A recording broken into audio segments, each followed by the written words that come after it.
Salut, je m'appelle Zelma, je suis autrice de BD. Je suis allemande mais je vis en France depuis 25 ans déjà. Et récemment est paru aux éditions Futuropolis en coédition avec le Louvre ce très beau bébé fluo, Le Grand Incident, une fable burlesque, fantasticomique, féministe et antipatriarcale.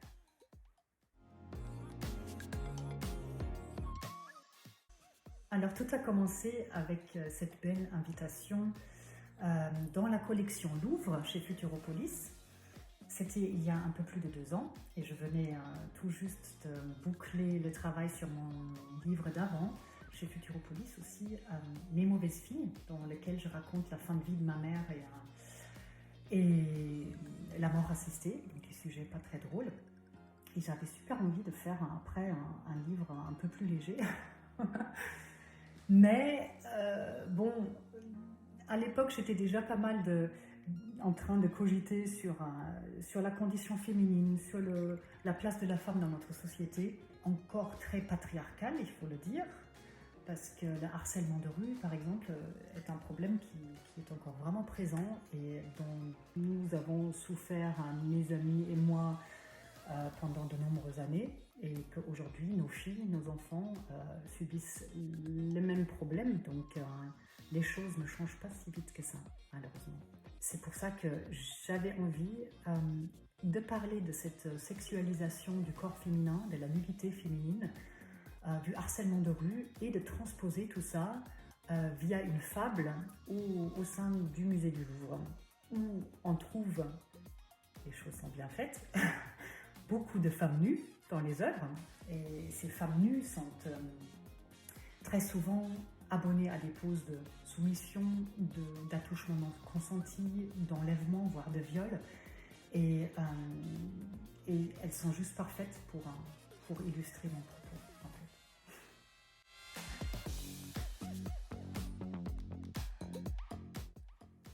Ah oui, alors ce terme fantasticomique, il est assez parlant en soi. En fait, Le Grand Incident est une histoire qui joue avec les codes très classiques du conte ou de la fable.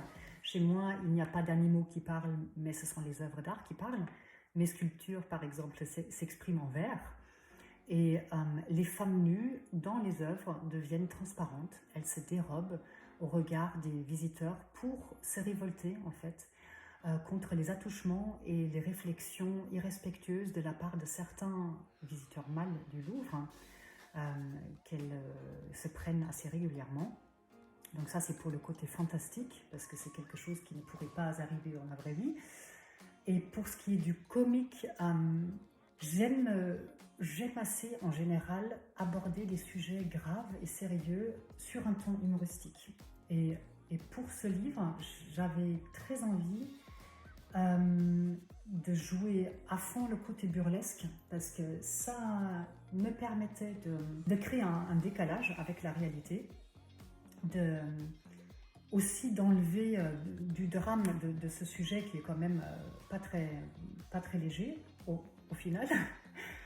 Et j'ai créé ce couple de jumeaux qui est à la tête du Louvre, qui d'ailleurs se dispute la présidence du Louvre. C'est une sœur et un frère qui échangent de rôle assez régulièrement. Elle est pourtant toute grande et mince. Lui, il est tout petit et boulotte. Et ils ont vaguement la même tête, avec ce très long nez qui s'allonge d'ailleurs au fur et à mesure de l'histoire, tellement il mente tout le temps. Et c'est ma petite référence à Pinocchio. Ce couple-là, il a juste en échangeant la grande perruque blonde contre la fausse moustache et le nœud papillon, hop, tout le monde les confond et ne semble pas se rendre compte qu'en fait, ils ne sont pas du tout pareils. Donc ça, c'est mon couple qui joue le rôle du roi ou de l'empereur dans le conte. Et comme toute fable qui se respecte, je transpose un problème sociétal d'aujourd'hui dans mon royaume du conte. Et ici, le royaume de mon conte, c'est le Louvre. Alors la première féministe de mon entourage, c'était ma mère. C'était quelqu'un avec des idées très libres et profondément pour le droit à l'avortement.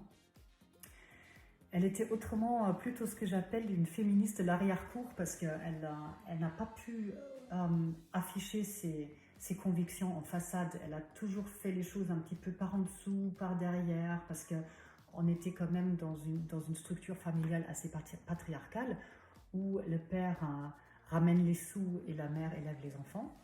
Et donc elle a toujours été financièrement dépendante de mon père. Et ça, c'est quelque chose qu'elle nous a transmis à ma sœur et moi, de cette importance de voler de nos propres ailes pour être libre, en fait, et pour ne pas être dépendante. Après, j'ai eu une grande prise de conscience au moment de MeToo. Je pense que c'est la même chose pour beaucoup de personnes, où non seulement la parole des femmes s'est libérée, mais aussi où on s'est rendu compte du caractère systémique du harcèlement sexuel, de la domination masculine, de l'abus de pouvoir aussi. Et c'est à ce moment-là qu'on a commencé avec mes copines et amis proches à pas mal échanger sur le sujet, sur nos expériences en la matière. Et c'est assez frappant parce qu'il n'y en a pas une qui n'a pas vécu des choses plus ou moins graves tout au long de sa vie de femme. Et c'est pas normal, donc il faut en parler. Avec le grand incident, je contribue à la lutte à mon modeste niveau avec mes pinceaux et ma plume, et c'est peut-être pas beaucoup, mais c'est mieux que rien.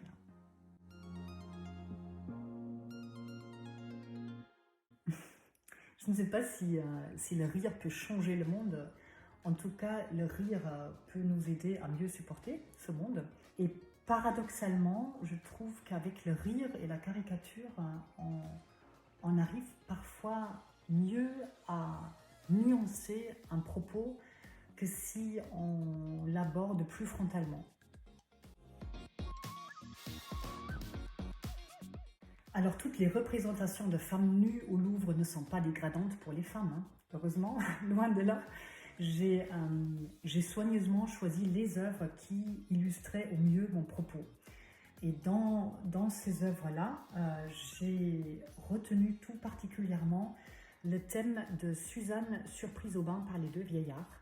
C'est une histoire biblique qui revient dans une centaine de versions au Louvre et qui illustre très bien non seulement cette banalisation de la violence sexuelle dans l'art ancien, mais aussi qui permettait à ces artistes hommes qui faisaient de l'art pour des commanditaires hommes de représenter une jeune femme vulnérable à la merci des hommes qui se fait reluquer, aborder, voire violenter par deux hommes habillés. Donc il y a des versions de Suzanne au bain qui sont assez violentes d'ailleurs, où on sent bien le désarroi de la femme. Et c'est pas sûr que toutes ces versions sont là pour dénoncer le comportement des deux vieillards, parce qu'on aurait très bien pu plus souvent montrer leur punition, parce qu'à la fin de l'histoire biblique, Suzanne triomphe et les deux vieillards sont lapidés, c'est pas très beau, mais bon, ces scènes-là sont rarement montrées. On a toujours préféré de montrer cette jeune femme nue embêtée par les deux hommes. Et ça nous montre que cette domination masculine, elle ne date pas d'hier, et que l'art ancien est finalement aussi n'est qu'un miroir de la société patriarcale de l'époque de leur création. Oula, je suis très mauvaise pour les mots de la fin. J'ai donc plutôt fait un dessin que voici. Donc là, c'est Charles Darlin, mon petit président-directeur du Louvre de mon histoire. Là, on le voit dans son déguisement de secrétaire de direction. C'est quand il échange de rôle avec sa sœur. Et ce petit Charles, il est certainement le personnage du grand incident qui évolue le plus tout au long du livre. Et au début, je voulais lui faire dire à bas le patriarcat, mais finalement, je me joins à lui pour dire que je suis ravie d'être une pop woman. Je vous remontre mon beau bébé tout fluo. dans les bacs le 23 août dans toutes les bonnes librairies. Voilà. Tchuss!